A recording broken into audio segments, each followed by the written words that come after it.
इस्लाम बोलता वला तक़ूलू लिमन युक़्तलू फी सबीलिल्लाहि अमवात। सवाल पैदा होता, ऐ अबू जहल तू जीते जी मर कैसे गया, और ऐ करबला वाले आका मरने के बाद भी आप जिंदा कैसे हैं। मिजाज अबू जहल ने जवाब दिया, अदावत मुस्तफा ने मुझे जीने नहीं दिया। करबला वाले हुसैन बोले, मोहब्बत मुस्तफा ने मुझे कभी मरने नहीं दिया। नारे तकबीर, नारे रिसालत, मसलके आला हजरत सरकारे मदीना कॉन्फ्रेंस।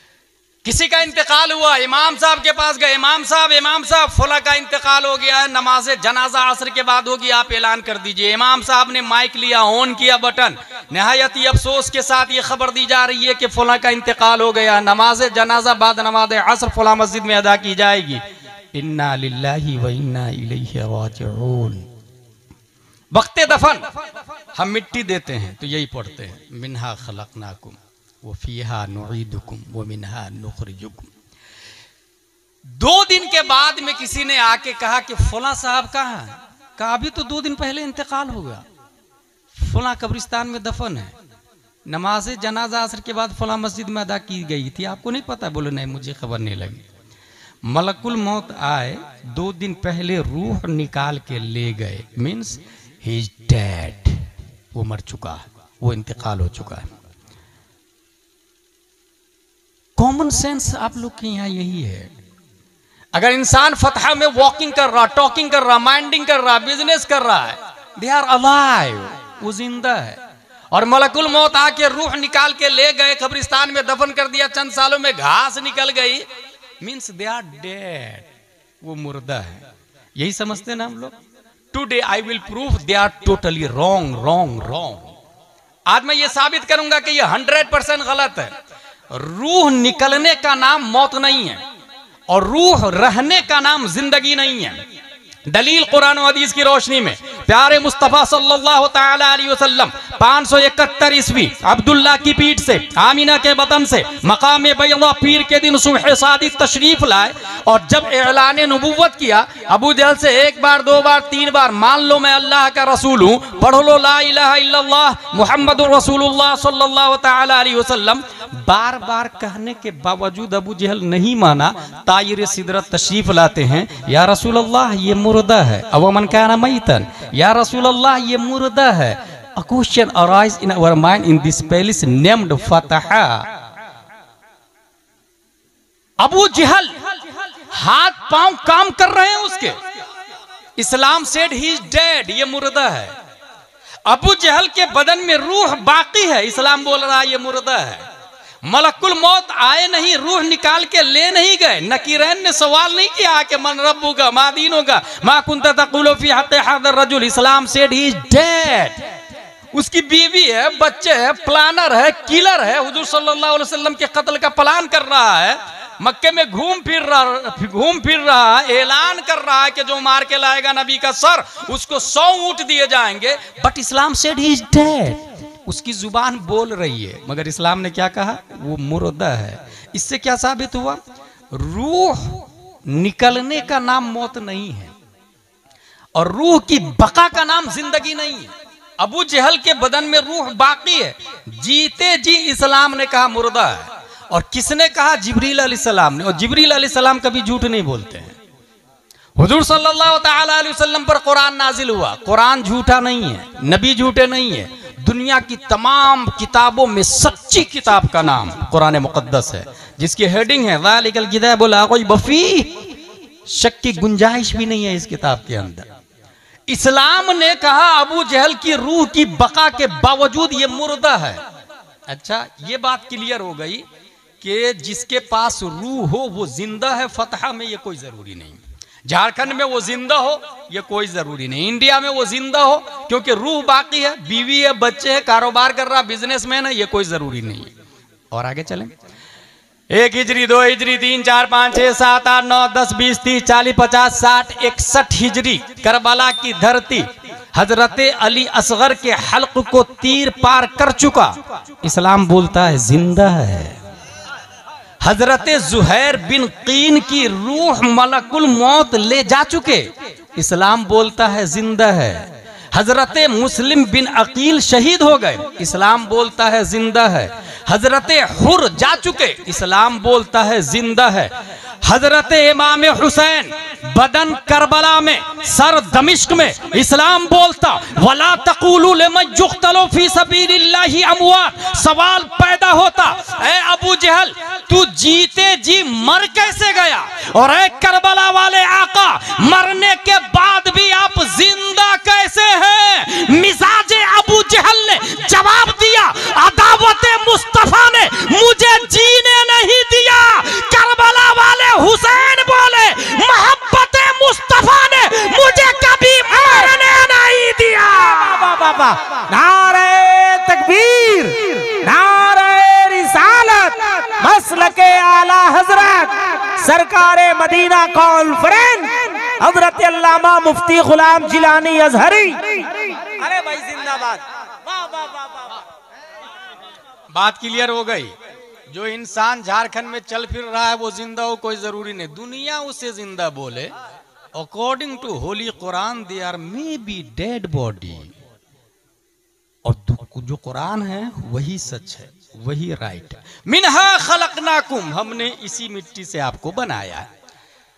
तफसीर में ये आया है कि जो इंसान जहां की मिट्टी से बनता है वहीं दफन होता है। कैसे बनता, कैसे? हदीस शरीफ, इन्ना अहदकुम युजमउ खल्कुहु फी बत्नि उम्मिही 40 यौमन नुतफह थुम्मा यकूनु अलका मिस्ल ज़ालिक थुम्मा यकूनु मुद्ग़ह मिस्ल ज़ालिक थुम्मा युरसिलुल्लाहु इलैहिल मलक फयनफखु फीहि रूह व युअमरु बिअरबइ कलिमात बिकतबि रिज़्क़िही व अजलिही व अमलिही व शक़िय्युन अव सईद। 40 दिया, 120 दिन के बाद रूह फूकी जाती है, हदीस शरीफ में आया। उससे पहले बच्चा माँ के पेट में नुतफा, अलका और मुदगा की शक्ल में होता है। जब रब्बे कदीर किसी इंसान की मूर्ति माँ के पेट में बनाता है तो जिब्रील से फरमाता है, जा फला जगह की मिट्टी लाके उसकी माँ के पेट में उसकी मूर्ति को बनाओ। हुवल्लज़ी युसव्विरुकुम फिल अरहाम कैफ़ यशा। रब जैसा चाहता मूर्ति बनाता मां के पेट में। अच्छा, मिट्टी लाते इस्राइल अलैहिस्सलाम, एक जात है जिसकी मिट्टी जिब्रील अलैहिस्सलाम लेकर के आए हैं, और उस जात को हम लोग मुहम्मद रसूलुल्लाह सल्लल्लाहु तआला अलैहि वसल्लम कहते हैं। इसका मतलब ये हुआ, ये जो कब्रिस्तान में जो लोग दफन है ना, वो यहीं की मिट्टी से पैदा हुए हैं। यहाँ से मिट्टी लेके फरिश्ता ने माँ के पेट में उसकी मूर्ति बनाई, वो इंसान पैदा हुआ। रूह कब डाली गई थी? 120 दिन के बाद में। 120 दिन के बाद में, यहाँ एक पॉइंट है, 120 दिन के बाद में रूह डाली जाती है और 4 चीजों का हुक्म दिया जाता है। उक्तुब बेकतबे रिज़्क़िही, खाएगा क्या, पिएगा क्या, कपड़ा क्या पहनेगा, मकान एक बनाएगा कि 2 बनाएगा, फतह में बनाएगा या फिर हजारीबाग में या कोडरमा में बनाएगा। रिज़्क़ की तारीफ की गई है, अल्लज़ी युंतफ़उ बिह युक़ालु बिल्लुग़तिल अरबिय्या रिज़्क़। मताए जिंदगी को रिज़्क़ कहा जाता है। 120 दिन में ये लिख दिया जाता है। कब मरेगा, 1 दिन के बाद में मरेगा या 100 साल जिएगा, ये फतहा में ये लिख, अल्लाह लिखवा देता है 120 दिन में। आमाली ही, काम क्या क्या करेगा, प्राइवेट नौकरी या गवर्नमेंट जॉब, ये भी लिख। बिजनेसमैन या खेती बाड़ी, ये भी लिख। वह शकीन और सईद, शरीफ होगा या कमीना होगा, ये भी लिख। ये 4 चीजें लिख दी जाती है। यहां एक बात मैं लोगों को बताता हूं कि अगर आप चाहते हैं कि आपका बच्चा नेक बने तो 120 दिन से पहले मुसल्ला बिछाए, माँ बाप दोनों मिलके 2 रकात नमाज पढ़े और फिर दुआ करे, मौला कल तू मेरे बेटे की तकदीर लिखेगा, मेरे बच्चे की तकदीर लिखेगा, मेरे बच्चे की तकदीर में जाहिल होना नहीं, मुजाहिद मिल्लत होना लिख दे। मौला तू कल मेरे बेटे की तकदीर लिखेगा, मेरे बेटे की तकदीर में जुआरी होना नहीं, हाजी होना लिख दे। अब जो अल्लाह नबियों को पैदा किया वो हजारों मुजाहिद मिल्लत पैदा करने पर कादिर है, दर्जनों गौस और अब्दाल पैदा करने पर कादिर। बईद नहीं है कि फतहा में कल हो के गौस पैदा हो। ये मुहालात से नहीं, मुमकिनात से भाई साहब, मुमकिनात से। ये हमारे उलमा जानते हैं, मैं आप लोग को बता रहा हूं। तो 120 दिन से पहले पहले दुआ कर लेंगे ना, तो अल्लाह तबारक व तआला देखता है कि मेरी बंदी, मेरा बंदा ये दुआ कर रहे हैं, फरिश्ता इसके बच्चे की तकदीर में मुत्तकी परहेजगार होना लिख दे, मुफ्ती होना लिख दे। इसकी 1 दिन की उम्र मत देना, इसकी उम्र 100 साल की लिख दे। 1 दिन के बाद बच्चा मर जाता ना, तो औरतें बहुत शिकायत करती है, मैंने क्या गलत किया था, एक ही तो बेटा था, उसको भी मार दिया तूने, 1 ही दिन के बाद मार दिया। ना, उसका था, उसने ले लिया। अगर आपको चाहिए था तो आप 120 दिन से पहले दुआ कर लेते। हाँ, एक और तरीका है हमारे पास में, अगर तकदीर लिखा गई है, जिस तरीके से अगर आप मस्जिद बनाते हैं या स्कूल बनाते हैं, अभी जमजम शाही ने मुझे दिखाया कि वो बना रहे हैं, क्या बना रहे हैं, एक इदारा बना रहे हैं, अबरारुल उलूम वेलफेयर ट्रस्ट, जिसके तहत एजुकेशन भी होगा, चैरिटी का काम भी होगा, बायलॉज बनता है। कोई भी सोसाइटी बनती है तो बायलॉज बनता है, उसके नियम होते, सिस्टम होते। 100 साल के बाद में अगर कोई अहले हदीस कब्जा कर लिया, आप जाके सीधा कलेक्टर को बोले कि ये बायलॉज है और इसमें लिखा हुआ है रूल नंबर 9, इसके अराकीन सिर्फ और सिर्फ सुन्नी सहीउल अकीदा मसलक आला हजरत वाले होंगे। 100 साल के बाद भी कलेक्टर के बाप को वही डिसीजन देना पड़ेगा जो बायलॉज में लिखा हुआ है। तकदीर में जो लिख गया वो तो फिक्स हो गया, लेकिन तकदीर अब बदलना चाह रहे हैं। कोई शराब पी रहा, जुआ खेल रहा, फतह में माँ बाप परेशान है, बदलना चाह रहे हैं, तो क्या करे, मजबूर महज नहीं है। अल्लाह तबारक व तआला ने एक ऑप्शन दिया है। 470 हिजरी में उम्मुल खैर फातिमा के पेट से, शेख अबू सालेह की पीठ से एक बच्चा लफ्ज़े अब्दुल कादिर से मुसम्मा जीलान की धरती पर पैदा किया।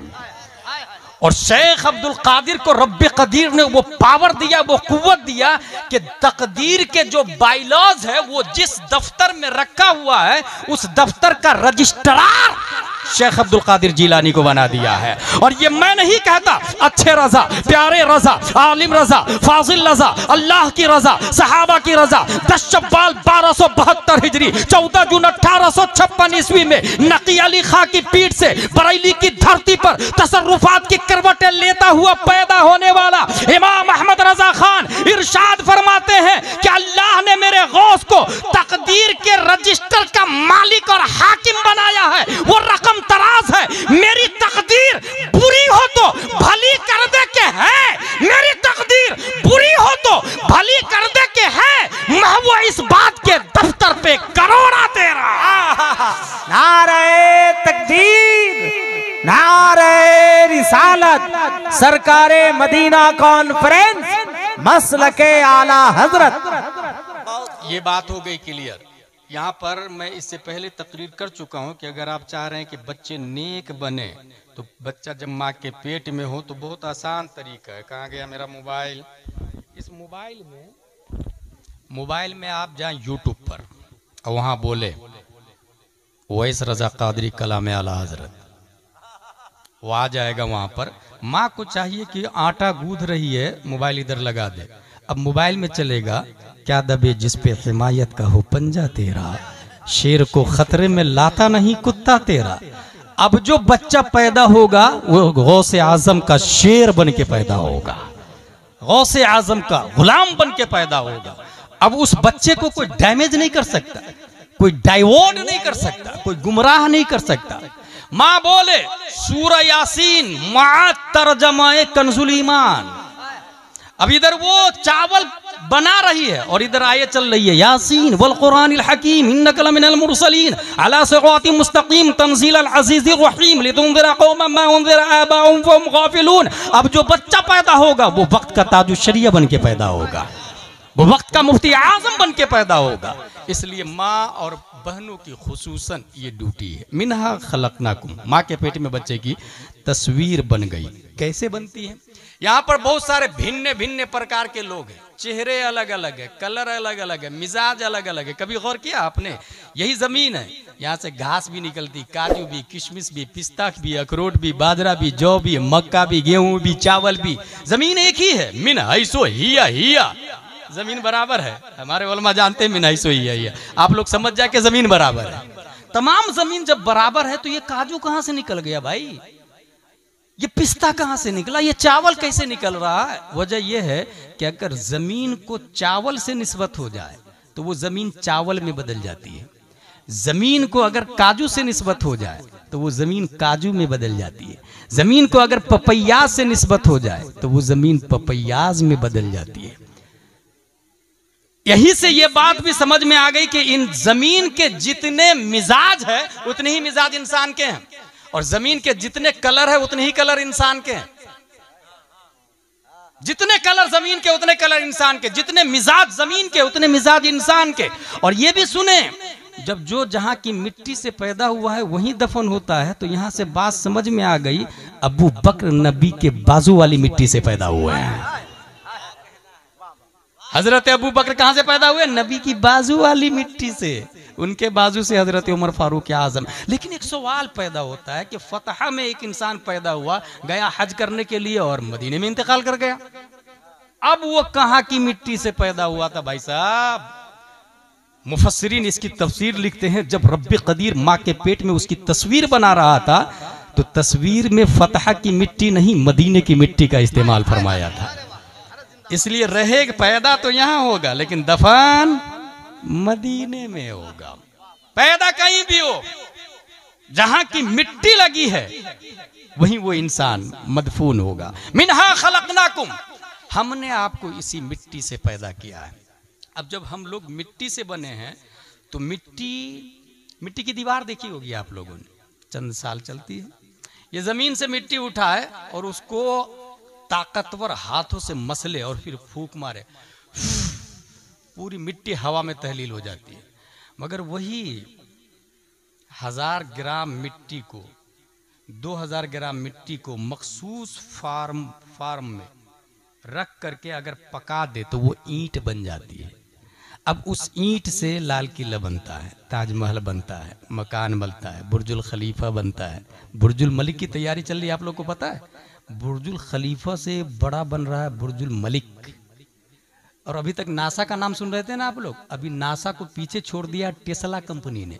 वो एक ऐसा मोबाइल निकाला जिसमें रिचार्ज की जरूरत ही नहीं पड़ेगी। वो ऐसा मोबाइल निकाला जिसमें जो सिम लेस है, सिम ही नहीं होगा उसके अंदर, इलेक्ट्रॉनिक सिम, नंबर सिर्फ रहेगा। सन से रिचार्ज होगा, धूप से, जेब में मोबाइल रखा हुआ है, रिचार्ज हो जाएगा अपने आप। और सिर्फ जमीन पर नहीं बल्कि मरीख पे भी चलेगा और चांद पे भी चलेगा वो मोबाइल। कौन निकाल रहा? टेस्ला वाला। हासिल ये कि एक दूसरे को बीट करता है, एक दूसरे का ताक़ुब करता है, एक दूसरे को पीछा करता है। मिन्हा खलकनाकुम, हमने इस मिट्टी से आपको बनाया। अब उस मिट्टी को ईंट की शक्ल में अब पका दिया आपने। अब उस ईंट से इंसान बुर्जुल खलीफा बना या लाल किला या ताजमहल सालों साल से चलता है। अगर ये बात समझ ली आपने तो सुने, फतह में जितने लोग यहाँ की मिट्टी से बने हैं वो रिटर्न यहाँ दफन होके मिट्टी में मिल जाते हैं। ऐसे ही जैसे मिट्टी को फूंक मारे तो हवा में तहलील हो जाती है, मिट्टी में मिल गए। चंद सालों के बाद जाके देखे ना तो जो लोग कब्र खोदते हैं उनसे पूछिएगा तो वो बताएंगे कि हाथ नजर आया, पाँव नजर आया। भाई साहब ये हाथ किसका था? बराक ओबामा के बाप का? नो। डोनाल्ड ट्रंप के बाप का? नो। हमारे बाप दादा का, जो कल तक यहीं फतह में घूम फिर रहे थे। आज जमीन खा गई है उसको। चंद सालों के बाद उनकी हड्डियां भी खत्म हो जाएगी। मिट्टी से बने थे, रिटर्न मिट्टी में आ गए वो। ये हड्डियां क्यों खत्म हो गई? इसलिए खत्म हो गई कि वो मिट्टी से जो बन के आए थे तो दुनिया में कुछ किया नहीं, रिटर्न मिट्टी में जाके फना हो गए। अब अगर जिस तरीके से ईंट को आग में पका दिया गया तो उसकी वैलिडिटी बढ़ गई। अब वो फूंक से नहीं उड़ती ईंट, वो लाल किले में लग गई, वो ताजमहल में, वो बुर्जुल खलीफा में। वो ईंट अगर किसी मकान में लग जाए तो 1-2 दिन में नहीं 100 साल तक चलती। मस्जिद में लग जाए हज़ार साल तक चलती। क्यों भाई? तू भी तो मिनहैसो हिया मिट्टी था, तेरे अंदर ये खूबी कहाँ से आ गई? ईंट ने जवाब दिया, मैंने अपने वजूद को आग में पकाया है। नतीजतन अल्लाह ने मुझे वो पावर दे दिया है कि अब मुझे कोई माइका लाल फना नहीं कर सकता। जो इंसान फतह की मिट्टी से बना और अपने वजूद को हुजूर अब्रे मिल्लत की मोहब्बत में फना कर दिया, इश्क़े उलमा में मिटा दिया, सैयद शहजादों से इतनी मोहब्बत की कि अपने वजूद का ख्याल ही नहीं रखा। हुजूर ने कहा उठ तो उठा, हुजूर ने कहा बैठ तो बैठा। अब इश्क़े अब्र मिल्लत में फना होने की बुनियाद पर रब्बे कदीर ने उसके वजूद को इतना मजबूत कर दिया, इतना मजबूत कर दिया कि आम मिट्टी से उसकी हैसियत बदल गई। यही वजह है कि अब वो मरता है तो जमीन नहीं खाती है, बल्कि जमीन मैली नहीं होती, कफन मैला नहीं होता। मुस्तफा के गुलामों का कभी वजूद मैला नहीं होता, क्योंकि अपने वजूद को इश्क़े मुस्तफा में फना कर दिया है। तो रब्बे कदीर ने ऐसो ही के बारे में कहा है, वला तक़ूलू लिमन युक़्तलू फी सबीलिल्लाहि अमवात। यही वजह है कि 1300 साल हो गए इमाम आजम जिंदा है, 800 साल हो गए गौसे आजम जिंदा है, हाँ 700 साल हो गए ख्वाजा गरीब नवाज जिंदा है। चंद साल पहले ताजुश शरिया का इंतकाल हुआ। यकीन ना हो तो कब्र खोदो, जैसे कल नजर आ रहे थे वैसे आज नजर आएंगे। नारे तकबीर, नारे रिसालत, मसलके आला हजरत जिंदाबाद। बात आसान कर रहा हूं मैं, कोई हार्ड बात तो नहीं कर रहा हूं। जो शख्स अपने आप को इश्क़े मुस्तफ़ा में फना करेगा, और इश्क़े मुस्तफ़ा में फना करने का तकाजा क्या है? उनकी औलादों से मोहब्बत करेगा, उनके वारिसीन से मोहब्बत करेगा। आज भी 1400 साल हो गए, मस्जिद नबवी में नबी ने मिंबर पे चढ़ के जो बात बताई थी हो बहु बगैर जबर जेर पेश बदले, ये हमारे उलमा बताते हैं। 1400 साल हो गए, ये हमारे उलमा बताते हैं। तो इश्क का तकाजा ये है कि हुजूर सल्लल्लाहु ताला अलैहि वसल्लम के जो जानशीन वारिसीन और सादात इज़ाम है, अपने वजूद को, अपनी मोहब्बत, उनकी मोहब्बत दिल में लाके, इसी को आला हजरत ने कहा, ऐ इश्क तेरे सदक़े जलने से छुटे सस्ते, जो आग बुझा देगी वो आग लगाई है। मिनहा खलकनाकुम, इसी मिट्टी से हमने आपको बनाया, वफीहा नुईदुकुम, इसी में लौटाएंगे। अच्छा, अब लौटाने की कैफियत को देखते हैं। एक इंसान मरता है, घर वाले रोते हैं, और अगर बहुत बड़ा कमीना है तो अंदर से घर वाले भी खुश रहते हैं। बहुत सताता था, शराब पी के पड़ा रहता था, झगड़ा करके आता था, घर वाले भी नहीं रोते हैं। मगर एक आलिम अगर मरता है तो मौतुल आलिम मौतुल आलम, घर वाले ही नहीं, मस्जिद वाले, मदरसे वाले, गांव वाले, मुल्क वाले, दुनिया वाले रोना शुरू कर देते हैं। जाने की कैफियत अलग होती है। अब गया इंसान कब्र के अंदर, 10 एकड़ जमीन खरीदा था, बेटे की शादी में उसने क्या किया था, एक बोलेरो दे दो क्योंकि मेरा बेटा MBBS है, ठीक है भाई, एक कोई अपनी नीची हैसियत वाला अल्टो दे देना भाई। सवाल ये पैदा होता है कि हम जब निकाह करते हैं तो जानते हैं इमाम साहब क्या पढ़ाते हैं, सिक्के राय जुल वक्त अलावा नानो नफका के दैन मर 7,786 या 50,786। क्या आपने कबूल किया?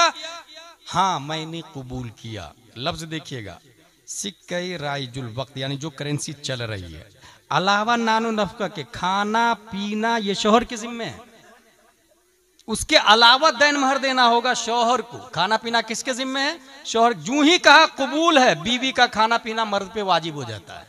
घर भी, मकान भी, कपड़े भी, मेकअप भी, सब वही ला के देगा। लेकिन जो इंसान 5 लाख जहेज में लेकर के आया है तो वो 5 साल का खर्चा तो यूं ही लेके आया, तो 5 साल तक बीवी की कमाई खाया ना वो, तो फिर अलावा नानो नफका के कहाँ हुआ? बीवी की कमाई खा रहा है ना वो, तो अलावा नानो नफका के झूठा निकाह पड़ रहा हो। 5 साल के बाद बोले अलावा नानो नफका के, 5 साल की कमाई तो लेकर के आया है। और जब नानो नफका मर्द पे वाजिब है, इसीलिए कुरान शरीफ ने मर्द को हाकिम बनाया औरतों का। कुरान शरीफ में आया अर्रिजालु क़व्वामूना अलन निसा, क्योंकि वो कमाता है, वो खिलाता है। और जब बीवी की कमाई लेकर के, बीवी की तरफ से पैसा लेकर के आया, तो फिर अन्निसा क़व्वामा अला रिजाल होगा। नतीजतन तबाही आती है, करप्शन होता है, डिवोर्स होते हैं, तलाक हो जाती है, झगड़े होते हैं। इसलिए ओरिजिनल मर्द वो है जो जहेज में बीवी के अपने ससुर से पैसा नहीं लेता है। जिसने पैसा लिया समझ जाए ओरिजिनल मर्द नहीं हो, क्योंकि मर्दानगी ये है कि मैं खिलाऊंगा, तू घर की जीनत मत, मैं बाहर खूनो पसीना बहा करके हलाल की कमाई लाऊंगा और मैं तुझे खिलाऊंगा, तू घर में के अंदर रहेगी। ये एक मर्द की गैरत होती है। वो भी खूब पैसे लिया, बिल्डिंग बनाया, अब जा रहा है। भाई साहब सब जानते हैं कि खाली हाथ जाता है, कोई कुछ लेके जाता है। गुलसिता में गालिबन आया, सिकंदर ने कहा था मेरे हाथ दोनों कफन से बाहर कर देना। क्यों भाई, क्यों बाहर कर देना? बोले ताकि दुनिया को पता चल जाए पूरी दुनिया का राजा था मैं, मगर गया मैं खाली हाथ गया। शेख सादी ये भी कहते हैं जहां है बिरादर नमानत बकस, दिल अंदर जहां आफरी बंदोबस्त, मकुन तकिया बर मुल्क दुनिया व पुष्ट के बिसियार कस चू तू परवरद व कुछ। तुझ जैसे हजारों लोग इस जमीन पे परवरिश पाए हैं और जमीन सबको खा गई है। इसलिए दिल लगाना है तो जिसने जमीन बनाई उस खालिक से दिल लगा, जिसने जमीन बनाई उस जाते गिरामी से दिल लगा। इंसान तन्हा खाली हाथ जाता है, मगर यहीं पर आला हजरत रदी अल्लाह ताला फरमाते हैं कि हर शख्स खाली हाथ नहीं जाता है। अगर अपने वजूद को इश्क़ मुस्तफ़ा की भट्टी में पका दिया है तो लहद में इश्क़ रुखे शह का दाग लेके चले, अंधेरी रात सुनी थी चराग लेके चले। वो अकेला नहीं जाता, इश्क़ मुस्तफ़ा का चिराग साथ में जाता। मरने वाले से सवाल, मन रब्बु का, हु इज योर लॉर्ड, मा दीनो का, व्हाट इज योर रिलीजन, मा कुंत तक़ूलु फी हक़्क़ि हाज़ा रजुल, व्हाट वो सेइंग अबाउट दिस मैन, इस मर्द के बारे में क्या कहते थे। पास्ट कंटिन्यूअस, प्रेजेंट का लफ्ज नहीं आता, कहते थे, माजी इस्तिमरारी हमारे उलमा जानते। मन रब्बु का, एक पॉइंट की बात बता रहा हूं आपको। मन रब्बुका का जवाब दिया रब्बी अल्लाह, मेरा रब अल्लाह है। That is clear, result out should be, मामला हल हो गया ना, इसका रब अल्लाह है। गैब की तरफ से आवाज आनी चाहिए, हादा अब्दी फफरिशू मिनल जन्नह वल्बिसू मिनल जन्नह वफ्तहू लहू बाबन इलल जन्नह, ये मेरा बंदा है, जन्नत का दरवाजा खोलो, जन्नत का कपड़ा पहनाओ। But there is no no no no any voice, कोई आवाज नहीं आती। दूसरा सवाल, मा दीनों का, तेरा दीन क्या है? जवाब दिया दीनिल इस्लाम, मेरा दीन इस्लाम है। अब तो मसला हल हो गया ना, अब तो जवाब आनी चाहिए ये बंदा नेक है, जन्नती है, जन्नत में भेज दो। नहीं, तीसरा सवाल जानते हैं क्यों? मन रब्बुका का जवाब दिया रब्बी अल्लाह, मेरा रब अल्लाह है। तो आपको क्या लगता है ये जवाब सिर्फ मुसलमान का है? बराक ओबामा भी यही बोलता है मेरा रब अल्लाह है, डोनाल्ड ट्रंप भी यही बोलता है मेरा रब अल्लाह है, नेतन्याहू का भी अकीदा यही है मेरा रब अल्लाह है। इजराइल क्या कहते हैं? मेरा रब अल्लाह, मेरे नबी हजरत मूसा अलैहिस्सलाम। क्रिश्चियनों का, अमेरिका वालों का कहना मेरा रब अल्लाह, मेरे नबी हजरत ईसा अलैहिस्सलाम। इसलिए अल्लाह ने इन दोनों को छांटने के लिए दूसरा सवाल रखवाया, यहूदी तो नहीं है तू, नसरानी तो नहीं है तू, माँ दीनों का, तेरा दीन क्या है? जवाब दिया दीनिल इस्लाम। नहीं, मैं यहूदी नहीं, नसरानी नहीं हूं, मैं मुसलमान हूं। अब तो बात आउट हो जानी चाहिए कि ये बंदा मुसलमान है, इसका रब अल्लाह है। मगर नहीं, क्योंकि हमारा रब जानता है कि मेरा दीन इस्लाम है। ये सिर्फ मुसलमान तो नहीं बोलता, ये शिया भी बोलता है, ये राफजी भी बोलता है, मोतजिला भी बोलता है, खवारिज भी बोलता है, वहाबी भी बोलता है, मुनाफिक भी बोलता है, देवबंदी भी बोलता है, अहले हदीस बोलता है। रब ने इसको भी छांटने के लिए तीसरा सवाल रखवाया, मा कुंता तक़ूलु फी हक़्क़ि हाज़ा रजुल, नबी के बारे में क्या कहते थे? क्या ये कहते थे कि नबी मर के मिट्टी में मिल गए, या फिर ये कहते थे तू जिंदा है वल्लाह, तू जिंदा है वल्लाह?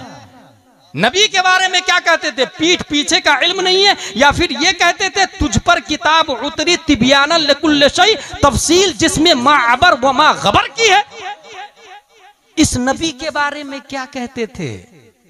तीसरा सवाल, आप यकीन जान ले, ये तीसरा सवाल जो होगा ये वही देगा जो नबी को पहचानेगा। मैं आपके बारे में पूछूं कि हुजूर अब्र मिल्लत को आप लोग जानते हैं, तो पहचानेंगे तब ना कहेंगे कि हाँ ये हमारे पीर साहब है, ये हमारे मुर्शिद है, ये अल्लाह के मुकद्दस वली है, हमने इनकी खलवत व जलवत देखा। जो पहचानेगा वही शख्स बोलेगा ना, जो नहीं पहचानेगा वो बोलेगा हाँ हाँ लादरी, मुझे नहीं मालूम। अब सुन्नी नबी को पहचानेंगे, इसकी क्या दलील है? Today I will proof, yes I have proof, हमारे पास है ना दलील। हुजूर सल्लल्लाहु तआला अलैहि वसल्लम फरमाते, मन सल्ला अलैया यौमल जुमअह औ लैलतल जुमअह क़दल्लाहु लहु मिन हाजा 70 मिन हवाइजिल आखिरह व 30 मिन हवाइजिद दुनिया थुम्मा युअक्किरुल्लाहु बिज़ालिका मलका इला आखिर व युखबिरुनी मन सल्ला अलैया बिइस्मिही व नसबिही इला अशीरतिही। जिसने जुमा के दिन, गौर कीजिएगा, या जुमा की रात नबी पर सलातो सलाम पढ़ा। और ईमानदारी से बताए, पूरी दुनिया में जुमा में खड़े होकर सलातो सलाम सुन्नी पढ़ता है या देवबंदी पढ़ता है? सुन्नी पढ़ता। वो हदीस में भी जुमा का लफ्ज आया है। जिसने जुमा के दिन सलातो सलाम पढ़ा, अल्लाह ताला 100 हाजतें पूरी फरमाता, 70 आखिरत की जहां सब हाजतमंद होंगे, 30 दुनिया की। फिर अल्लाह एक फरिश्ता को मुतय्यन फरमाता, वो फरिश्ता दुरूद शरीफ लेके नबी की बारगाह में जाते हैं और क्या कहते हैं? वयुखबिरुनी मन सल्ला अलैहि बिइस्मिही। वो फरिश्ता नबी को आके ये कहते हैं, या रसूल अल्लाह, फॉर एग्जाम्पल ये फतहा का आदमी है, इसका नाम ये है, इसके बाप का नाम ये है, इसके दादा का नाम ये है, इसके परदादा का नाम ये है, इसके लकड़दादा का नाम ये, इसके छकड़दादा का नाम ये, इसके हकरदादा का नाम ये, क्योंकि इसमें ही वो नसब ही इला अशीरत ही का लफ्ज आया हदीस में। उसका नाम, उसके बाप दादा का नाम, इला अशीरा, खानदान दर खानदान का नाम। अब अगला जुमला सुने, नबी क्या फरमाते हैं? वो उसब्बितहु इंदी फी सहीफतिन बैगो। मैं उस नाम को सफेद रजिस्टर में महफूज कर लेता हूं, उस नाम को सफेद रजिस्टर में महफूज कर लेता हूं। अब भाई साहब, नबी के पास एक रजिस्टर है, उसमें उस आदमी का नाम लिखा हुआ है जो जुमा के दिन सलातो सलाम पढ़ा। मैं अपनी तरफ से नहीं बोल रहा, हदीस शरीफ। उस आदमी का नाम लिखा हुआ जो जुमा में सलातो सलाम पढ़ा। अब मुर्दे से पूछा जा रहा है, मा कुंत तकुलु फी हक़्क़ि हाज़ा रजुल, इस मर्द के बारे में क्या कहते थे? और उस मर्द के हाथ में रजिस्टर है जिसमें उसका नाम लिखा हुआ है। बईद नहीं है, नबी ये फरमा दे, नकीरैन, तुम इनसे ना पूछो मैं कौन हूं, मुझसे पूछ लो ये कौन है। बंदा आजाद शुदा है ये, हमारे दर का कैसा लेते हो हिसाब, इस पे तुम्हारा क्या है? फिर मुझे दामन अक़दस में छुपा ले सरवर और कहे चलो हटो, इस पे तकाजा क्या है? क्या कहना भाई? नारे तकबीर, नारे रिसालत, मसलके आला हजरत। वाह वाह वाह वाह, सुभान अल्लाह सुभान अल्लाह। लॉजिकली स्पीच दे रहा हूं भाई साहब, कॉमन सेंस। तीनों सवाल का जवाब दे दिया। अब गैब से आवाज आएगी, नम कनौमतिल उरूस, सो जा जैसे दुल्हन सोती है। There are again question arise, दुल्हन सोती नहीं भाई साहब, दूल्हा का इंतजार करती है। दुल्हन सोएगी, बरसों के बाद शादी हुई है और वो सोएगी, दूल्हे का इंतजार करती। इसका मतलब ये हुआ नम कनौमतिल उरूस। और आगे ये भी आया, उसको कोई बेदार नहीं करेगा मगर वो जो सबसे ज्यादा उससे प्यार करता है, सबसे ज्यादा उससे प्यार करता है। उरूस का लफ्ज आया। अब यहां पर एक बात ध्यान में रखिएगा, उरूस कहते हैं दुल्हन को, अरीस कहते हैं दूल्हा को, और ये दोनों बने हैं उर्स से। उर्स मस्दर है, जैसे इल्म से आलिम बना, फजल से फाजिल बना, शर्फ से शारिफ बना, क्रिकेट से क्रिकेटर बना, प्ले से प्लेयर बना, ऐसी उर्स से अरूस बना। इसका मतलब यह हुआ कि ये जो सुन्नी लोग उर्स रज़वी, नूरी, चिश्ती, कादरी, हनफी मनाते हैं, ये हदीस शरीफ में मुश्तक की सूरत में मौजूद है। ये बेवकूफ हमको लॉलीपॉप देते हैं कि उर्स कहाँ लिखा हुआ है। ये लिखा हुआ है ना, नम कनौमतिल उरूस। उरूस बगैर उर्स के बन ही नहीं सकता। मगर वो ये कहते हैं कि ये तुम्ही लोग को नजर आ गया हदीस शरीफ में उर्स का लफ्ज, हमें तो नजर नहीं आता। उसका जवाब ये है कि भाई साहब, ये बोला किसके लिए गया है? गैब से जो आवाज आई किसके लिए? जो तीनों क्वेश्चन का आंसर दिया है, जो तीनों सवालों का जवाब दिया है, उसके लिए उर्स का लफ्ज आया। अब बात समझ में आई अशरफ अली थानवी का उर्स क्यों नहीं होता, क्योंकि तीनों सवालों का जवाब नहीं दिया उसने। रशीद अहमद गंगोही का उर्स नहीं होता, कासिम नानवतवी का उर्स नहीं होता, खलील अहमद अम्बेडवी का उर्स नहीं होता, ताहिर गयावी का उर्स नहीं होता। उर्स होता है गौसे आजम का, तीनों सवालों का जवाब दिया है। उर्स होता है ख्वाजा गरीब नवाज का, तीनों सवालों का जवाब दिया है। उर्स होता है आला हजरत का, तीनों सवालों का जवाब दिया है। उर्स होता है मुफ्ती आजम का, तीनों सवालों का जवाब दिया है। उर्स होता है ताजुश शरिया का, तीनों सवालों का जवाब दिया है। पता ये चला जिनका उर्स होता है वो जन्नती है, जिनका उर्स नहीं होता है, जो हुर्मत का फतवा लगाते हैं, वो मुर्दा और जहन्नमी है। नारे तकबीर, नारे रिसालत, फैजान आला हजरत मसलके आला हजरत। बहुत खूब मुफ्ती साहब, वाह वाह वाह। अच्छा, उर्स होगा कैसे ये भी सुन ले। मिन्हा खलकनाकुम वफीहा नुईदुकुम की बात चल रही है।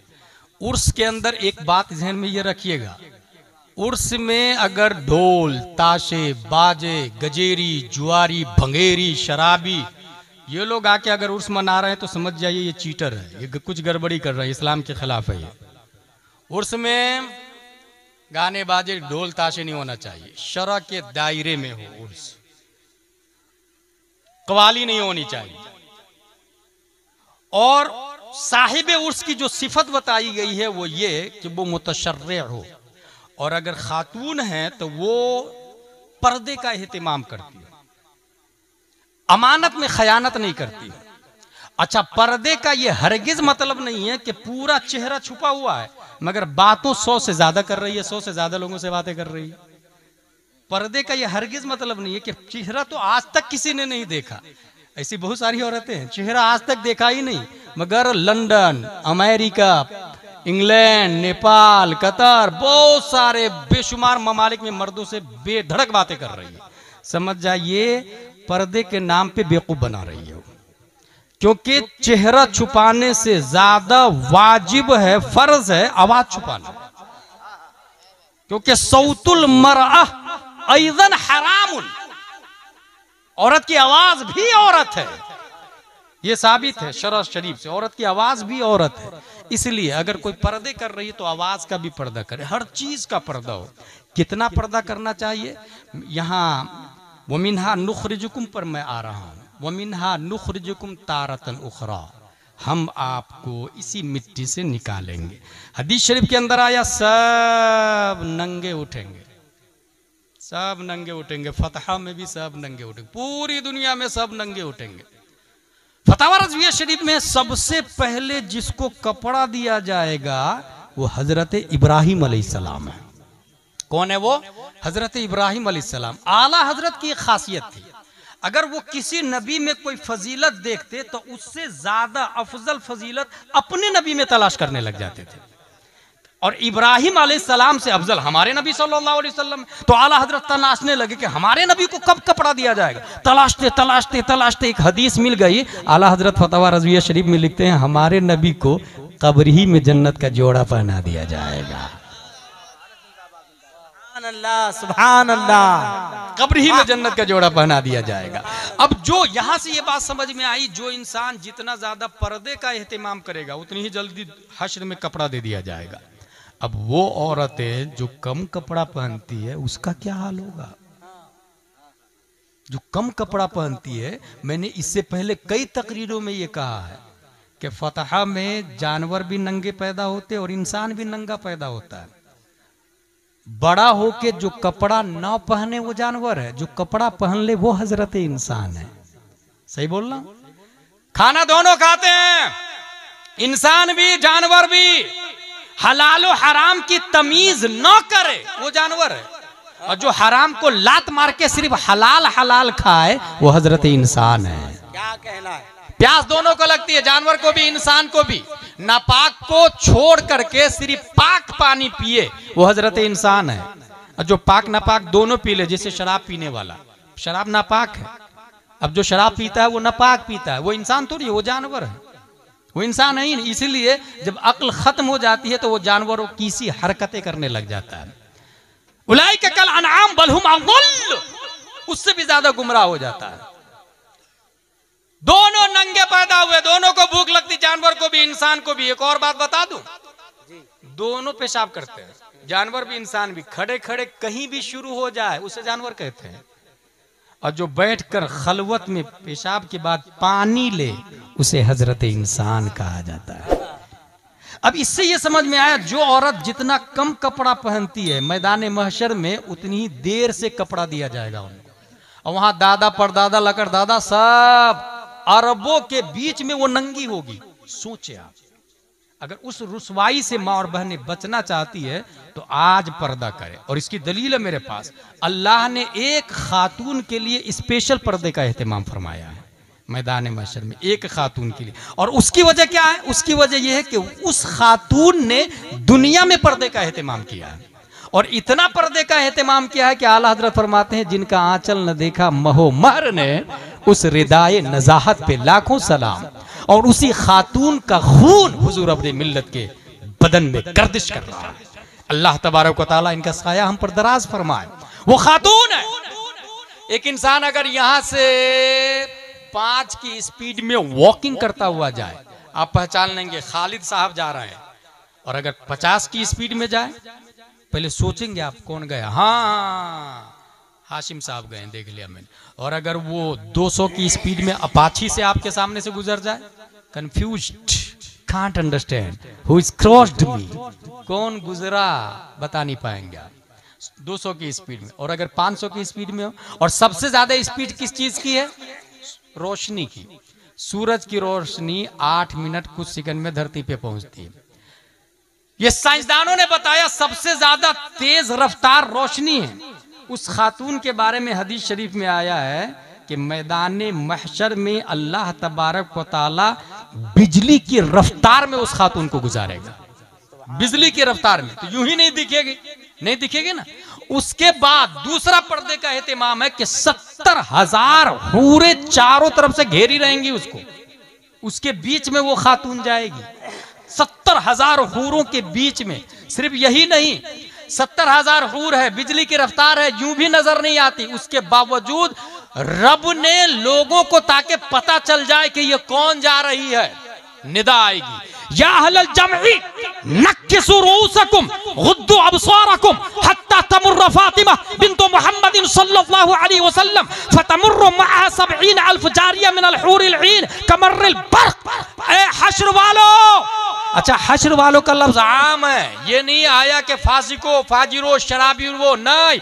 हश्र वालों यानी ए नबियो रसूलो आप भी, गौस आप भी, अब्ताल आप भी, उलमा आप भी, फजला आप भी, नुकबा आप भी, मुदला आप भी, सब के सब अपने सर को झुकाओ, आंखों को बंद करो, क्योंकि फातिमा बिनते मोहम्मद की सवारी जाने वाली है। सवाल पैदा होता है, इतना ज़ेड सिक्योरिटी का इंतजाम मशीयत इलाही की तरफ से क्यों है? ताकि दुनिया को पता चल जाए आदम से लेकर कयामत तक सबसे ज्यादा अपने बदन को किसी ने छुपाया है तो वो हसन हुसैन की मां, नबी की मुकद्दस शहजादी हजरत फातिमा ज़हरा है।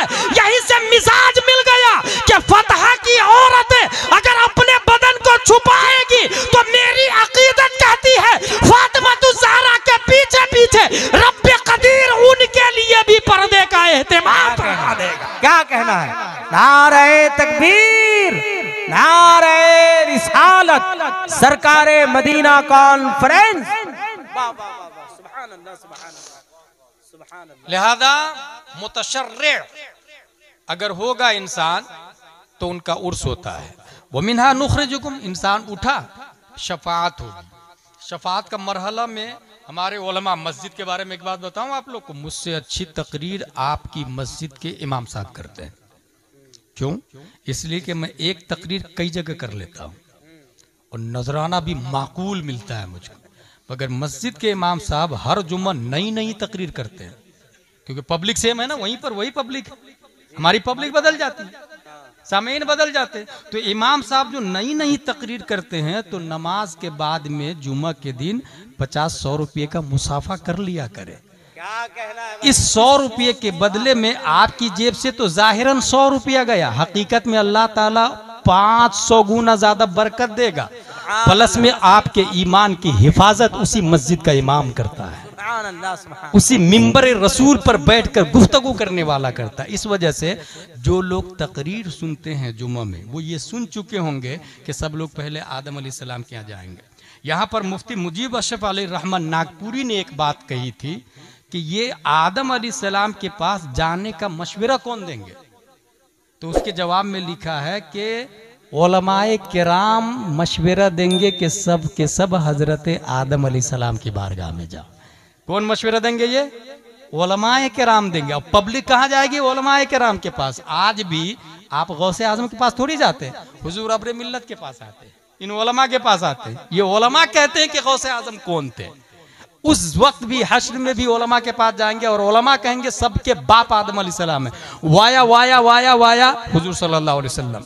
यहाँ पर पॉइंट ये है कि बुखारी शरीफ में भी आया, मुस्लिम शरीफ में भी, दूसरी किताबों में भी कि शफाअत नबी फरमाएंगे और सब के सब पहले आदम अलैहिस्सलाम के पास जाएंगे। तो जब शफाअत का इख्तियार नबी को है तो सीधा मैदान महशर में लोग नबी के पास क्यों नहीं जा रहे हैं?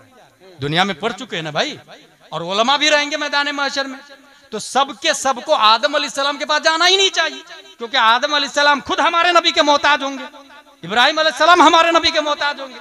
तो मैदान महशर में सब मशवरा करके सीधा मैदान महशर में सब के सब सीधा हुजूर सल्लल्लाहु अलैहि वसल्लम के पास क्यों नहीं? उसका जवाब मुहक्किकीन ने जानते हैं क्या लिखा? किसी के दिमाग में ये आएगा ही नहीं, अल्लाह ताला दिमाग से इस बात को महव कर देगा। यानी बुखारी शरीफ की हदीस दिमाग में आएगी ही नहीं कि शफाअत नबी फरमाएंगे आदम अलैहिस्सलाम के पास मत जाओ, किसी के दिमाग में नहीं आएगा। क्यों नहीं आएगा? फकत इतना सबब है इन्हिकाद बज़्म महशर का कि उनकी शान महबूबी दिखाई जाने वाली है।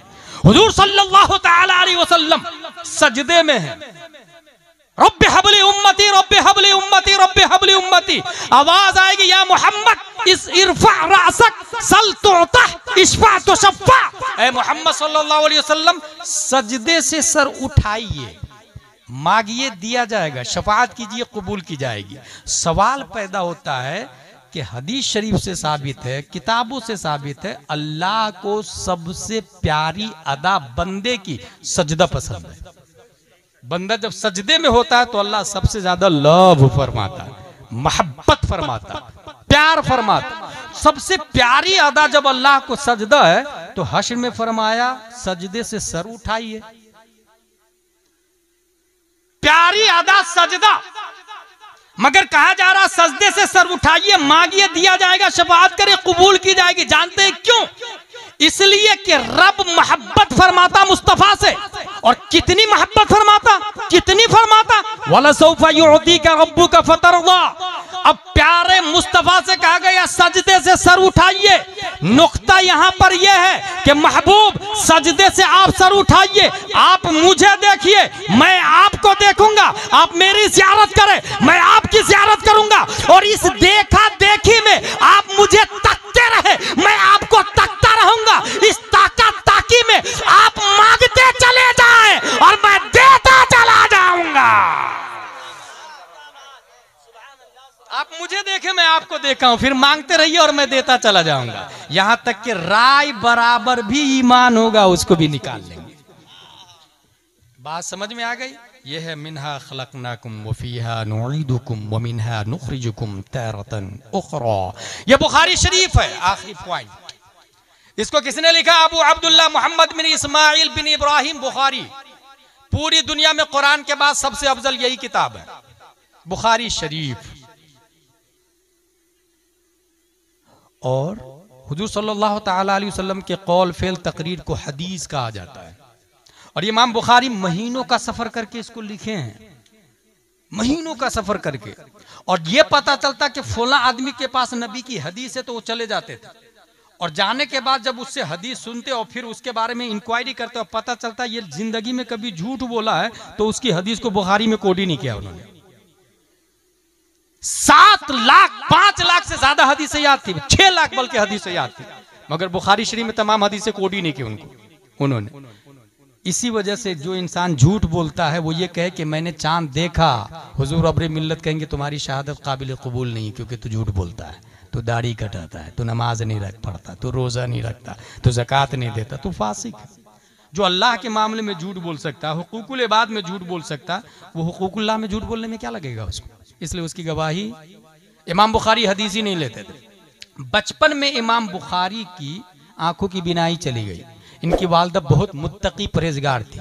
आज भी अगर हमारी माँ और बहनें मुत्तकी परहेजगार हो तो डॉक्टर के पास जाने की जरूरत नहीं है, बस हाथ उठाते दुआ के लिए। अल्लाह ताला माँ की दुआ को कबूल फरमा लेता है, माँ की दुआ को कबूल फरमा लेता है। आंखों की बिनाई चली गई, बहुत रो रो के दुआ कर रही थी हजरत इमाम बुखारी की वालदा। ख्वाब में हजरत इब्राहिम अलैहिस्सलाम आए। इब्राहिम अलैहिस्सलाम क्यों आए?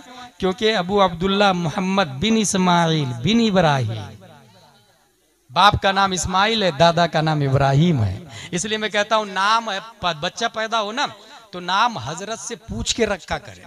नाम रख लेंगे परवीन, नाम रख लेंगे पप्पू, और फिर मिसबाहुल लुगात में ढूंढे, फिरोजुल लुगात में ढूंढे। हमारे उलमा परेशान रहते, माना ही नहीं मिलता उसका। कहां से माना मिलेगा भाई? वो तो नाम ही फालतू बकवास वाला नाम रखा है, तो घास फूस तो कहां से मिलेगा?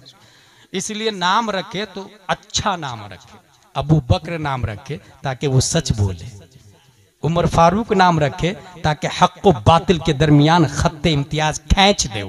उसका नाम अली रखे ताकि वो फातिह खैबर का अक्स बनकर मैदाने रज़्म हक व बातिल में उतर जाए तो अम्र बिन अब्दे वुद जैसे हजारों बहादुर को मौत के घाट उतार। अच्छा नाम रखे उसका, हसन नाम रखे, हुसैन नाम रखे। अच्छा एक बात याद आ गई मुझे, हसन हुसैन बच्चा पैदा होता है तो लोग नाम रखते ना। अच्छा बहुत ज्यादा मोहब्बत करता है तो बाप मैं रखूंगा नाम, माँ नहीं मैं रखूंगी, साली मैं रखूंगी, नानी मैं रखूंगी, दादी मैं रखूंगी, दादा मैं रखूंगा, अपने अपने हिसाब से। मैं एक ऐसे आदमी को जानता हूं जिसका नाम रब ने रखा है। जानते हैं कौन है? हजरत फातिमा के घर जब इमाम हसन हुसैन पैदा होते हैं, मिन जानिबिल्लाह जिब्रील अलैहिस्सलाम ये नाम लेकर के आते हैं हसन हुसैन, वरना नाम हजरत अली ने तो हर्ब रखा था। हर्ब, हसन हुसैन मिन जानिबिल्लाह नाम है।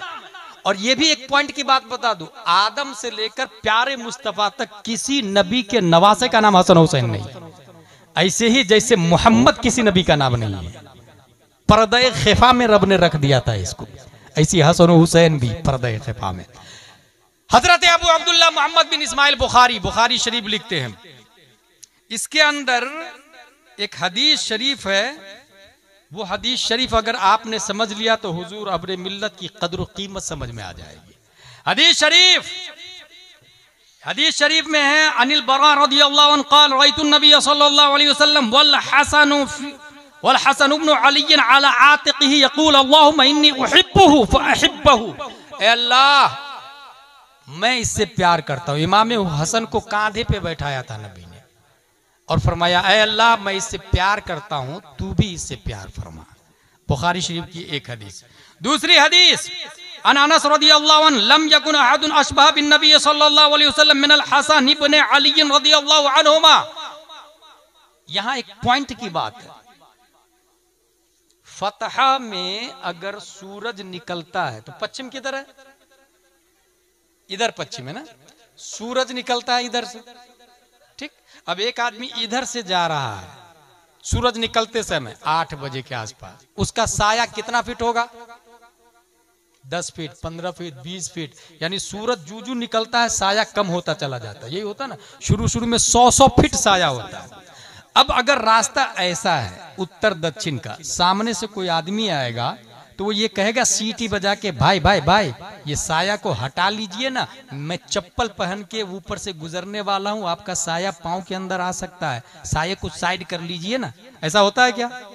नहीं होता। वो साये के ऊपर जूता पहन के चला जाता है। अपाची ले जाता, फॉर्च्यूनर ले जाता, अल्टो ले जाता, टोयोटा ले जाता, एक्टिवा ले जाता, भंगी भी जाता, चमार भी, कुत्ता भी, बिल्ली भी, साये के ऊपर पाँव रख के चला जाता। आप जाके FIR करें, टीआई साहब मेरे साये के ऊपर से जूता पहन के गुजर गया, सर का साया था मेरा, जूता पहन के चला गया, ये इसके खिलाफ FIR मानहानि का केस दर्ज करे। टीआई बोलेगा get out from this palace, it is not acceptable offence, ये जुर्म है ही नहीं। रब की अदालत में साये मुस्तफा की तौहीन जुर्म है, इसलिए रब ने नबी का साया ही नहीं बनाया कि कहीं अबू जहल गुजर जाता, कहीं मक्के में नबी चलते और सामने से उतबा आ जाता, शीबा आ जाता, इसलिए रब ने नबी का साया ही नहीं बनाया।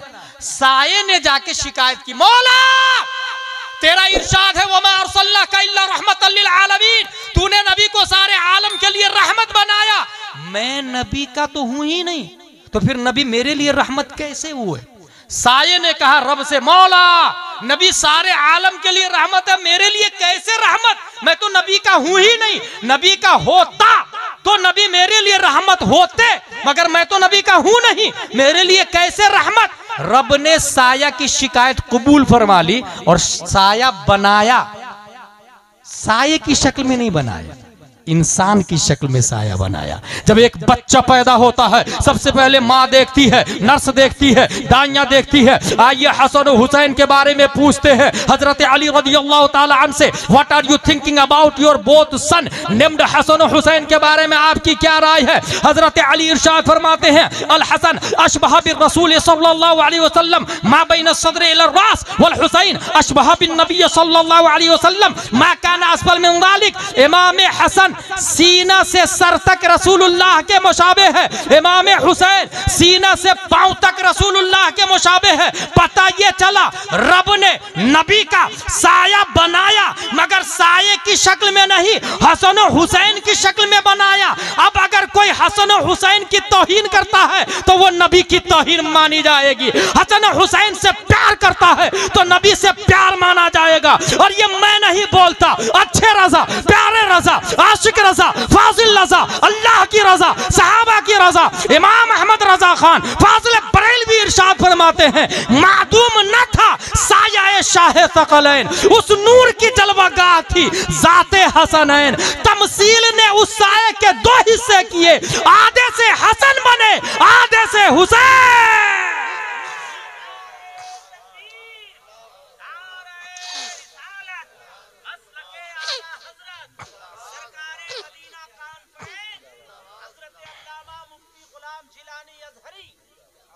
अपने वजूद को पकाने का तरीका, इश्क़ मुस्तफ़ा में पकाने का तरीका बता रहा हूँ। अहले बैत से मोहब्बत, हसन हुसैन साये मुस्तफ़ा। एक जगह और लिखा आला हजरत ने, एक सीना तक मुशाबे, एक वहां से पांव तक। हुस्ने सिबतैन उनके जामा में है नीमा नूर का, साफ शक्ले पाक है दोनों के मिलने से आया। खत्ते तौअम में लिखा है ये दो वर्क़ा नूर का। खत्ते तौअम जुड़वा खत कहते, जुड़वा खत। अलिफ को आधा काटे, आधा ऊपर से आधा नीचे से, दोनों को जॉइंट करे। कैसे? ऐसे जॉइंट करे, अलिफ ऐसा लिखे, इसको कहते हैं खत्ते तौअम। आधा नबी का साया हसन है, आधा हुसैन है। खत्ते तौअम में लिखा है ये दो वर्क़ा नूर का। हसन हुसैन रज़ियल्लाहु ताला अन्हु साया मुस्तफ़ा है। अल्हम्दुलिल्लाह अज़ीम, हम सुन्नी सहीउल अक़ीदा है, हम अहले बैत से प्यार करते हैं और उलमा से प्यार करते हैं। सहाबा को नज्म मानते हैं और अहले बैत को कश्ती मानते हैं। इस वक्त मौलाई फ़िरका भी शबाब पर है, राफ़ज़ियत शबाब पर है और ख़ुसूसन अमीर मुआविया की तौहीन करने वाला फ़िरका भी शबाब पर है। माज़ल्लाहि रब्बिल आलमीन। जो हज़रत अमीर मुआविया को जहन्नमी कहता है, यकीनन वो जहन्नमी है। हज़रत अमीर मुआविया जन्नती ही नहीं बल्कि हज़ारों लोगों को जन्नत में ले जाने का ज़रिया है। हजरत अमीर मुआविया रज़ियल्लाहु ताला अन्हु वो जन्नती, वो सहाबी है। कुरान लिखने वाले 14 सहाबा, उसमें से 7वें नंबर पर हजरत अमीर मुआविया रज़ियल्लाहु, और बहुत बड़े वली है हजरत अमीर मुआविया। मैं राफ़ज़ियों से कहूँगा और अजमेर के उन मुजाविरों से कहूँगा जो हजरत अमीर मुआविया की तौहीन करता है कि अगर तू कुरान को मानता है तो अमीर मुआविया का लिखा हुआ कुरान छोड़ देना। हो सकता है सूरह फातिहा अमीर मुआविया ने लिखा हो सकता है सूरह यासीन अमीर मुआविया ने लिखा हो। इस वजह से जो इंसान हजरत अमीर मुआविया की तौहीन करे वो जन्नती हो ही नहीं सकता, वो फ़िरक़े बातिला है। और आला हजरत रज़ियल्लाहु ने कई रिसाले इस बात पर लिखे हैं। हजरत अमीर मुआविया अल्लाह के बहुत बड़े वली भी हैं। मसनवी शरीफ में लिखा, दर खबर आमद के खाले मोमिना, बूद अंदर कसर खुद खुफ्ता शबा, नागहा मर्दे वरा बेदार करद, चश्म चुप कुशाद पिन्हा गश्त मर्द, गुफ्त ही तू किस्ती नामे तू चिश्त, गुफ्त नामम फाश इबलीसे शकीश्त, बागबानम शाखे तरमी पर वरम, शाखाए खुशकरा हम मी बुरम, गर तोरा बेदार करदम बहर ई, खुए असले मन हमी अस्त व हमी इला आखिर। हजरत अमीर मुआविया सो रहे थे फज्र की नमाज में। एक आदमी आया, उठिए उठिए नमाज का टाइम हो गया, उठिए उठिए। एक बार दो बार हजरत अमीर मुआविया उठे तो देखा उठाने वाला दरवाजा के पीछे छुप गया। आप गए दरवाजा के पीछे और उसकी कलाई पकड़ ली। कौन है तू, कहां से आया, क्यों उठाया? बोले वो सब छोड़िए ना, अच्छों के लिए अच्छा हूँ, बुरों के लिए बुरा हूं मैं, आप जाके नमाज पढ़िए ना नबी के पीछे। कहा नहीं, तू पहले बता कौन है। कहा नहीं, छोड़ दीजिए, मैं अच्छा, अच्छों के लिए अच्छा, बुरों के लिए बुरा हूं। अमीर मुआविया छोड़ा नहीं। बोले जब तक बताएगा नहीं तब तक छोड़ूंगा नहीं। जब वो मजबूर हो गया तब कहता हो नामम फाश इबलीस शकीस्त, मैं इबलीस हूँ। इसका मतलब ये है कि इबलीस को पकड़ना ये अरे गैरे आदमी का काम नहीं है। हजरत अमीर मुआविया ने इबलीस की कलाई पकड़ ली, इसका मतलब अमीर मुआविया अल्लाह के मुक़द्दस वली का भी नाम है। इबलीस की कलाई पकड़ ली और उस वक्त तक जाने नहीं दिया जब तक अपना मसला हल नहीं करवा लिया। बता तू है कौन, तू आया क्यों? अब उसने कहा मैं इबलीस हूं। कहा तेरा काम जगाना कब से हो गया रे? तू इबलीस है, तेरा काम जगाना कब से हो गया? इबलीस कहता है कि अगर अभी आप उठेंगे, नबी के पीछे नमाज पढ़ेंगे, 2 रकात नबी के पीछे नमाज पढ़ने का सवाब मिलेगा, और अगर सूरज निकल गया तो आप रोएंगे, आहो बका करेंगे, और आहो बका की बुनियाद पर अल्लाह 100 से ज्यादा नमाज फजर का सवाब देगा, 100 रकात से भी ज्यादा सवाब देगा। तो मैं सोचता हूं 2 ही रकात का सवाब मिले आपको। इसका मतलब क्या हुआ? शैतान छोटी नेकी के जरिए बड़ी नेकी से रोकता है। ये फरेब में से बचना चाहते हैं तो उलमाए किराम का सहारा लेंगे। बुखारी शरीफ की आखिरी हदीस बताने जा रहा हूं, मा अलैना इल्लल बलाग। अन इब्न उमर रदियल्लाहु अन्हुमा वसअलहु रजुलन अनिल मुहरिम यक़्तुलु ज़ुबाब फ़क़ाल अहलुल इराक़ यसअलूना अनिल ज़ुबाब वक़द क़तलुबना लुबनबनते रसूलिल्लाहि सल्लल्लाहु अलैहि वसल्लम वक़द क़ाल नबी सल्लल्लाहु अलैहि वसल्लम हुमा रिहानताया मिन दुनिया। यह हदीस शरीफ है इनके नाना दादा के बारे में। इसमें क्या आया है? इसमें यह आया है कि हजरत इब्ने उमर से एक आदमी ने पूछा हालत इहराम में मक्खी मारना कैसा है? ये कब पूछा? जब इराक वाले इमाम हुसैन को कत्ल कर दिए थे। कहा कैसे कैसे लोग हालत इहराम में मक्खी का मसला पूछ रहे हैं और रसूलुल्लाह की बेटी के बेटे को कत्ल कर रहे हैं। इसका मतलब यह हुआ कि दीन समझना चाहिए। कुछ लोग छोटी बात के जरिए उसने बगैर टोपी के नमाज पढ़ी लड़ने लग जाते हैं, और खुद दिन भर में 10-15 गाने सुनता है, 10-15 गालियां देता है, अंडरवियर पहन के नहाता रहता है, मोटरसाइकिल चलाता रहा। भाई साहब खुद तो हराम से बच ले। वो मुस्तहब छोड़ा है तो उसे लड़ने के लिए आप आ गए। खुद हराम कर रहे हैं उसकी फिक्र ही नहीं है आपको। हुजूर बहरुल उलूम अली रहमत से किसी मुंबई के शख्स ने पूछा कि मैं जो माइक के पीछे नमाज पढ़ा हूं उसको दोहरा लूं क्या? 15 साल से नमाज पढ़ रहा हूं माइक से, तो मैं दोहरा लूं क्या? जवाब सुनिए, हुजूर बहरुल उलूम अली रहमत फरमाते हैं अगर तू टीवी नहीं देखता है तो दोहरा ले। दीन की समझ होनी चाहिए। यह हदीस शरीफ में आया कि हसन हुसैन को कत्ल किया, इमाम हुसैन को कत्ल किया इराक वालों ने, कूफा वालों ने, जबकि नबी ने फरमाया हुमा रिहानताया मिन दुनिया, ये मेरे गुलशन दुनिया के 2 फूल हैं। कौन? हसन हुसैन।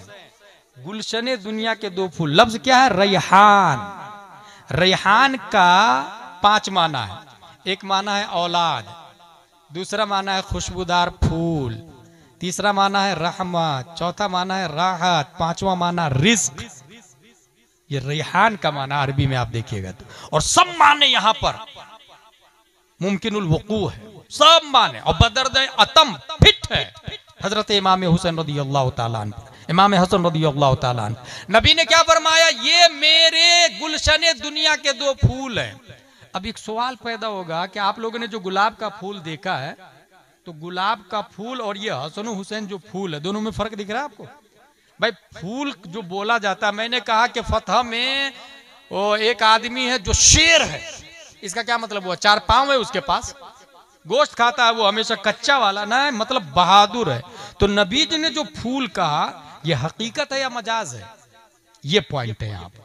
नबी ने कहा फूल, हम कहते हैं जैद शेर है, ये हकीकत नहीं मजाज है। नदी चल रही है, ये हकीकत नहीं मजाज है। नदी नहीं चलती, पानी चलता भाई साहब, नदी नहीं चलती पानी चलता, ये हकीकत नहीं मजाज है। इसलिए नबी ने फरमाया कि ये मेरे गुलशन दुनिया के 2 फूल है, तो ये हकीकत है या मजाज?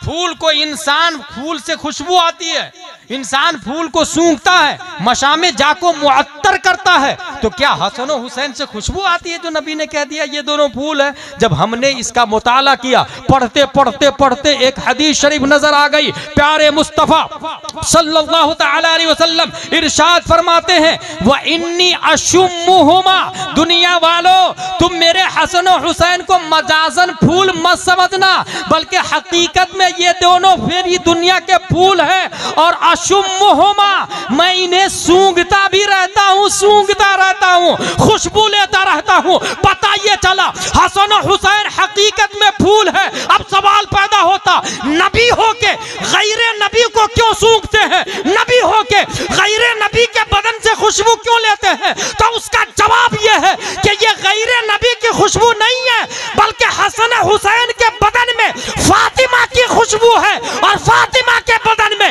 मुस्तफा की खुशबू है। तो साबित हुआ नबी अपनी ही खुशबू वाया फातिमा हुसैन ले रहा है। क्या कहना? नारे तकबीर, नारे रिसालत, जिक्र इमाम हुसैन, मसलके आला हजरत, हुजूर अब्र मिल्लत। हसन और हुसैन का खून इनके बदन में है, इसलिए जो लोग मुरीद नहीं हुए हैं अकीदे की हिफाजत के लिए मुरीद हो जाएंगे, अकीदे की हिफाजत के लिए मुरीद हो जाएंगे, ताकि उसकी सुन्नियत बाकी रहे, उसका इस्लाम बाकी रहे। और बहुत सारे सादाते इज़ाम को देखा मैंने, ये दो टोक बोलता हूं मैं पूरे हिंदुस्तान में, सैयद साहब मिन हैसो हुआ ही नहीं हुआ काबिल ताजीम है। सही बोल रहा हूं मैं, चाहे पढ़े लिखे हो या ना पढ़े लिखे हो, वो काबिल ताजीम है। लेकिन मसला उनसे नहीं पूछा जाएगा। मसला किनसे पूछा जाएगा? जो आलिम हो, मसला उनसे पूछा जाएगा। अल्हम्दुलिल्लाह हुजूर अब्र मिल्लत उस सैयद का नाम है जो आलिम भी है, फाजिल भी है, मुफ्ती भी है, कारी भी है। और सबसे बड़ी बात यह कि इनके दिल में जो खून पंपिंग करता है वो हजरत फातिमा ज़हरा रज़ियल्लाहु ताला अन्हो की वसातत से हुजूर सल्लल्लाहु ताला अलैहि वसल्लम से मुंतकिल हुआ। अल्लाह तबारक व ताला इन अकाबिरीन के सदक़े में, सादात इज़ाम के सदक़े में, उलमा के सदक़े में जायज़ मकासिद में कामयाबी व कामरानी अता फरमाए। हमने जो कुछ पढ़ा, बोला, सुना उस पर अमल करने की तौफीक अता फरमाए। निस्बत हमारे यहाँ सबसे इम्पोर्टेंट है और अल्हम्दुलिल्लाह इसके अंदर हुजूर अब्र मिल्लत दामज़िल्लु अलैना खाके मदीना भी, मुए मुस्तफ़ा सल्लल्लाहु अलैहि वसल्लम भी लेकर के तशरीफ लाए। निस्बत का बड़ा कमाल है, बड़ा एहतराम है। और सुन्नी पहचाना जाता है निस्बत की बुनियाद पर, निस्बत की बुनियाद पर। जब हम कद्र करते हैं, मोहब्बत का तकाजा भी यही, अगर कोई किसी से प्यार करता है आई लव यू, मगर वो जहां रहता है उससे नफरत करता है, इसका मतलब ही इज लायर, वो झूठ बोल रहा है। क्योंकि महबूब की मोहब्बत का तकाजा है कि महबूब जहां रहता है उससे भी वो प्यार करे। हम लोग लौकी को भी सिर्फ लौकी नहीं, लौकी शरीफ कहते हैं, क्योंकि नबी ने खाया है, नबी ने खाया। हम तो अजमेर को भी अजमेर शरीफ कहते हैं क्योंकि नबी का शहजादा रहता है वहां। ये निस्बत का एहतराम, जबकि वहां काफिर भी रहते हैं, बरेली शरीफ में काफिर भी रहते हैं, लेकिन हम अपनी निस्बत की बुनियाद पर शरीफ कहते हैं। इससे हरगिज ये लाजिम नहीं आता कि वहां पर जितने लोग हैं वो सब के सब जन्नती है ना। मक्के में अबू जहल भी पैदा हुआ था भाई, शरीफ है निस्बत की बुनियाद पर। और यहाँ एक पॉइंट वाली बात बताऊं, हुजूर सल्लल्लाहु अलैहि वसल्लम सन हिजरी 7 में गालिबन 7 बादशाहों को खत लिखा था। उसमें किसरा को भी लिखा था और रूम के बादशाह को भी लिखा था। रूम के बादशाह ने बड़े अदब से सोने की डिबिया में खत को रखा, पहले चूमा सोने की डिबिया में रखा और ऊंची जगह रख दिया, ऊंची जगह। ये खबर नबी तक पहुंची। जानते हैं हुजूर सल्लल्लाहु अलैहि वसल्लम ने क्या फरमाया? अल्लाह ने उसकी सल्तनत को बाकी रखा, उसने अपने मुल्क की हिफाजत कर ली। तारीख बताती है कि वो 500 साल तक उसी के खानदान वाले हुकूमत किए। और जब किसरा के पास पहुंचा तो जलाल में आके नबी की खत को फाड़ के हवा में फेंक दिया। नबी तक खबर पहुंची तो नबी का जुमला सुने, मज़्ज़क़ा किताबी मज़्ज़क़ल्लाहु मुल्का। उसने मेरे खत को फाड़ा, अल्लाह उसके मुल्क को फाड़ देगा। तारीख बताती है कि चंद सालों बाद उसके मुल्क टुकड़े टुकड़े हो गए और किसरा का नामो निशान मिट गया। खत का अदब किया तो 500 साल तक नस्ल बादशाह रही। खत का अदब किया रूम वालों ने, 500 साल तक उसी की नस्ल में बादशाहत रही। खत्ते मुस्तफा का अदब किया, हम खूने मुस्तफा का अदब करेंगे तो कितना बड़ा मकाम हासिल होगा। वमा अलैना इल्लल बलाग। अस्सलामु अलैकुम।